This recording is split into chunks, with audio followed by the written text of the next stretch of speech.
అలా నేను విశేషరావు భారతదేశానికి ఆత్మీయుడు వస్తూ ఉన్నారు. మరికొన్ని గంటల్లో రష్యా అధ్యక్షుడు పుతిన్ భారతదేశంలో ల్యాండ్ కాబోతూ ఉన్నారు. కరెక్ట్గా ఈ పరిణామం అమెరికా అధ్యక్షుడు ట్రంప్కి గుండెల్లో రైళ్లు పరిగెట్టలాగా చేస్తుంది. భారత్ రష్యా మధ్య కుదిరేటువంటి ఒప్పందాలు ఎలా ఉండబోతున్నాయి అనే దాని మీద నిఘా పెట్టేసింది అమెరికా. ప్రస్తుతం ఉక్రెయిన్ రష్యా యుద్ధం జరుగుతుంది.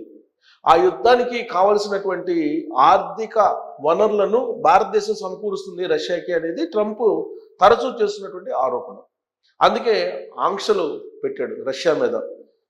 యుఏఈ నుంచి అలాగే యూరోప్ కంట్రీస్ అన్నీ కూడా ఆంక్షలు పెట్టాయి. రష్యాని ఏకాకి చేయాలి అనేటువంటి ప్రయత్నం అమెరికా చేసింది.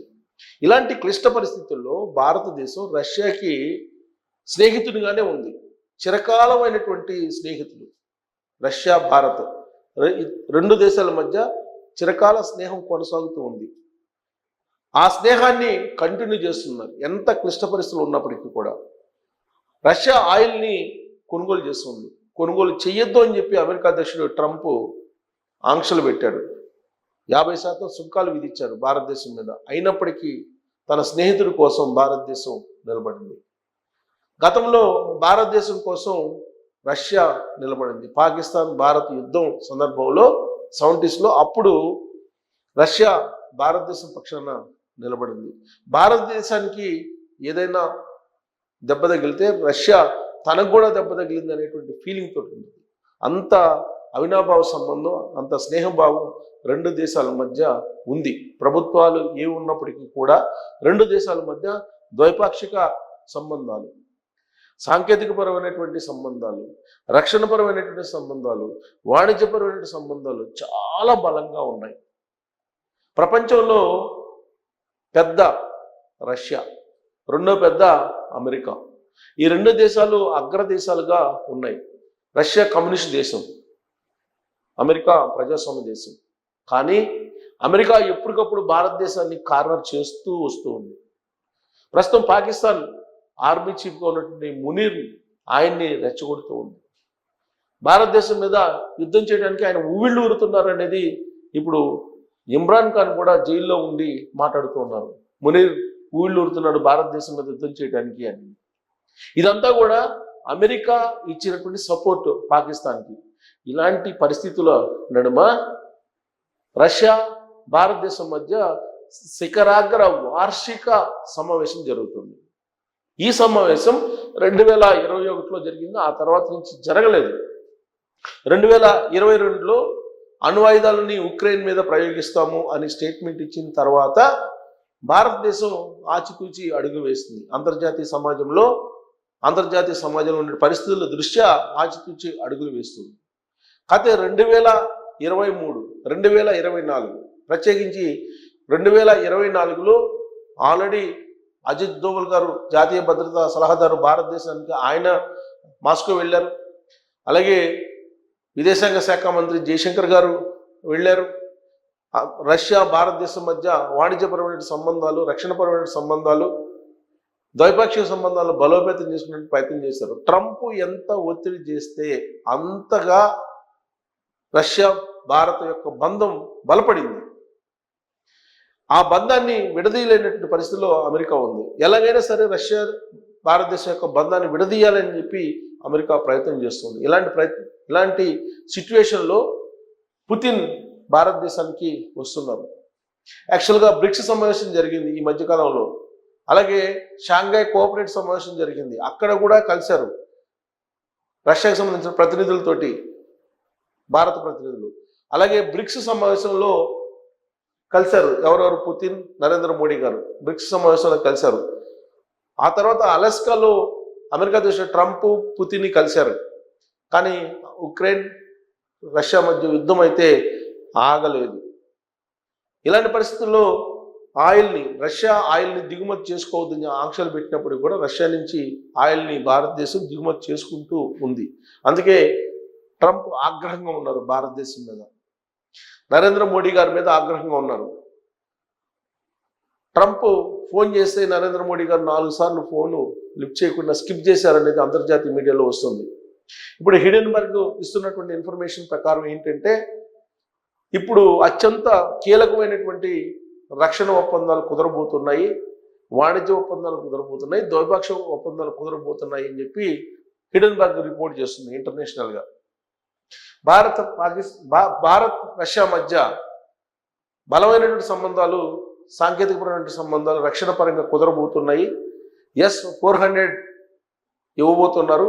దానికి సంబంధించిన టెక్నాలజీని కూడా ట్రాన్స్ఫర్ చేయబోతున్నారు భారతదేశానికి అనేది ఇప్పుడు ప్రపంచంలో ఒక పెద్ద చర్చనీయాంశంగా మారింది. దీంతో పాటు సుఖాయ్ 57 5వ తరం విమానాలని రష్యా నుంచి భారత్ కొనుగోలు చేయబోతుంది. అంతేకాదు టెక్నాలజీని కూడా రష్యా భారతదేశానికి ఇవ్వడానికి సిద్ధమైంది. సాధారణంగా యుద్ధ పరికరాలను అమ్ముతారు, టెక్నాలజీని ఇవ్వరు. కానీ అత్యంత ప్రియమైనటువంటి స్నేహితుడిగా భారతదేశాన్ని రష్యా భావిస్తుంది. అందుకే రష్యా S-400 ఇవ్వటంతో పాటు మిసైల్స్ని S-400 ఇవ్వటంతో పాటు సుఖాయ్ 57కి సంబంధించిన టెక్నాలజీని కూడా ఇస్తుంది. ఆ టెక్నాలజీ ద్వారా మేక్ ఇన్ ఇండియా క్రమంలో విమానాలను మన దేశంలోనే తయారు చేసుకోవచ్చు. అలాంటి వెసులుబాటుని రష్యా భారతదేశానికి ఇస్తుంది, టెక్నాలజీని ట్రాన్స్ఫర్ చేస్తుంది. ఇలాంటి బలమైనటువంటి ఒప్పందాలు కుదరబోతున్నాయి. మరి కొన్ని గంటల్లోనే రష్యా అధ్యక్షుడు పుతిన్ ఇండియాలోకి అడుగు పెట్టబోతున్నారు. అందుకే అరాస్ సెనాట్ అనేటువంటి వెహికల్ ఈ వెహికల్లోనే పుతిన్ ఏ దేశానికి వెళ్ళినా కానీ ట్రావెల్ చేస్తూ ఉంటారు. మరొక వెహికల్ వాడరు. విదేశాలకు సంబంధించినటువంటి ఏ వస్తువులను కూడా ముట్టరు. రష్యా భద్రతా దళాలు ఆల్రెడీ ఇండియాలోకి దిగాయి. దాదాపు ఒక ప్రత్యేకమైనటువంటి టీం దిగింది. ఆయన యొక్క రక్షణకు సంబంధించినటువంటి ఏర్పాట్లను చేస్తూ ఉంది. అలాగే భారతదేశంలో ఉండేటువంటి కమాండర్స్ వాళ్ళకి సహకరిస్తూ ఉన్నారు. స్నైపర్లు, డ్రోన్స్, ఆర్టిఫిషియల్ ఇంటెలిజెన్స్ తోటి నిఘాను ఏర్పాటు చేస్తున్నారు.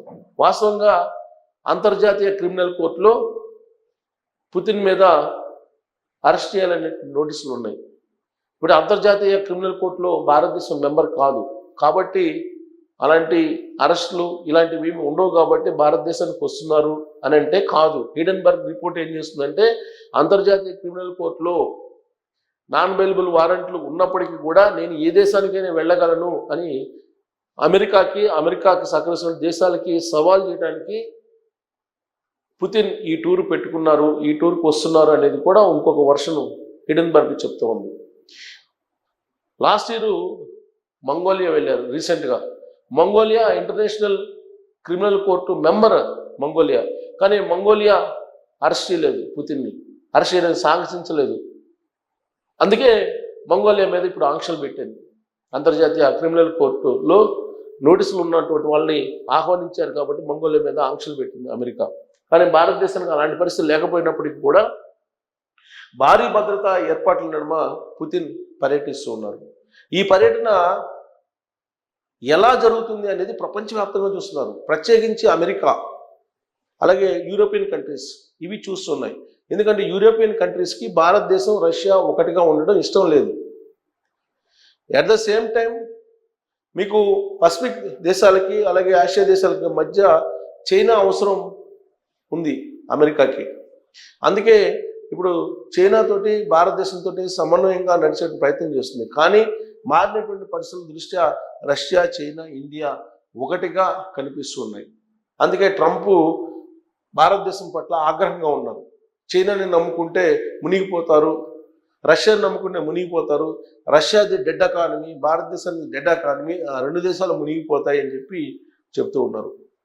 కానీ పుతిన్ భారతదేశాన్ని ఆదుకోవడానికి వస్తూ ఉన్నాడు. అగ్రరాజ్యానికి అధినేత ఆయన ఏ విధంగా ఆదుకోబోతున్నాడు అని అంటే భారతదేశానికి వాణిజ్య లోటు ఇప్పుడు పెరిగిపోయింది అమెరికా ఆంక్షలు పెట్టినటువంటి కారణంగా. భారతదేశం నుంచి ఉత్పత్తులను ఎగుమతి చేసుకోవడానికి రష్యా అనుమతులు ఇవ్వబోతుంది రాబోయేటువంటి రోజుల్లో.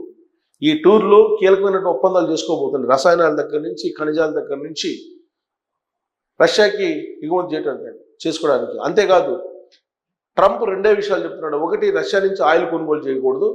రెండు, బ్రిక్స్ నుంచి బ్రిక్స్ కంట్రీస్ ఏవైతే ఉన్నాయో అవి విడిపోవాలి. ఇది బ్రిక్స్ కంట్రీస్లో రష్యా, చైనా, భారత్ ఈ మూడు చాలా కీలకం. సో బ్రిక్స్ ఉన్న కారణంగా అంతర్జాతీయ మార్కెట్లో అంతర్జాతీయ వాణిజ్యంలో డాలర్ యొక్క ప్రభావం తగ్గిపోతుంది, డాలర్ యొక్క ఇండెక్స్ తగ్గుతుంది అనేది ట్రంప్ యొక్క ఆందోళన. అందుకే ఇప్పుడు డాలర్ మీద ప్రభావం పడేలాగా వీళ్ళిద్దరి మధ్య చర్చలు జరగబోతున్నాయి. బ్రిక్స్ బ్రేక్ కాదు, బ్రిక్స్ పదిలంగా ఉంటుంది, బ్రిక్స్ కరెన్సీ వేరే ఉంటుంది అనేటువంటి యాంగిల్లో వీళ్ళు ప్రొజెక్ట్ చేయబోతున్నారు. అమెరికన్ డాలర్ మీద దెబ్బ వేయబోతున్నారు అనేటువంటిది ఇంకొక రిపోర్ట్ కూడా అంతర్జాతీయంగా వినిపిస్తుంది, అంతర్జాతీయ పత్రికల్లో, అంతర్జాతీయ మీడియాలో కూడా. ఇంత ఇంపార్టెంట్ ఉన్నటువంటి ఈ మీటింగ్ ఎలా జరుగుతుంది అనేది ఆసక్తిగా అందరూ చూస్తున్నారు. రష్యా మన ఆత్మీయుడు, భారతదేశం యొక్క ఆత్మీయుడు, చిరకాల స్నేహితుడు. ఆయన వస్తున్నాడంటే సహజంగానే ఒక ప్రేమతో కూడినటువంటి ఆహ్వానం ఉంటుంది. అలాంటి ఏర్పాట్లే చేశారు. రాష్ట్రపతి ముర్ము గారు ఆయనకి ఆతిథ్యం ఇవ్వబోతున్నారు. అలాగే ఆయనకి ఏర్పాట్లు అన్ని రకాలుగా చేసి ఆయనకి సగౌరవంగా ఆహ్వానం పలికి ఆయన టూర్ని విజయవంతం చేయబోతున్నారు. 3-4 తారీఖులో 2 రోజుల పాటు ఆయన ఇండియాలో ఉండబోతున్నారు. సో ఇండియాలోకి ఆయన వస్తున్నాడు, ఇండియాకు వస్తున్నారు. 2021లో వచ్చారు, ఇప్పుడు మళ్ళా వస్తున్నారు. ఆయన ఇప్పుడు అంతర్జాతీయ పరిస్థితుల్లో నడుమ, గందరగోళ పరిస్థితుల నడుమ వస్తున్నటువంటి క్రమంలో రష్యా భారతదేశం మధ్య జరిగేటువంటి ఒప్పందాలు టోటల్ ప్రపంచ యొక్క ఆర్థిక పరిస్థితిని మార్చబోతుంది అనేటువంటిది ఆర్థికవేత్తలు, అలాగే విదేశాంగ విధానానికి సంబంధించిన నిపుణులు భావిస్తున్నటువంటి తరుణంలో పుతిన్ రాకతోటి భారతదేశం యొక్క ఆర్థిక పరిస్థితి కానీ, భారతదేశానికి సంబంధించినటువంటి మేక్ ఇన్ ఇండియా ప్రోగ్రాం కానీ టోటల్గా మారబోతుందా? ఇది ట్రంప్ గుండెల్లో రైళ్లు పరిగెత్తేలాగా చేస్తున్నాయా అనే దాని మీద మీరు కామెంట్ చేయొచ్చు. Thank you.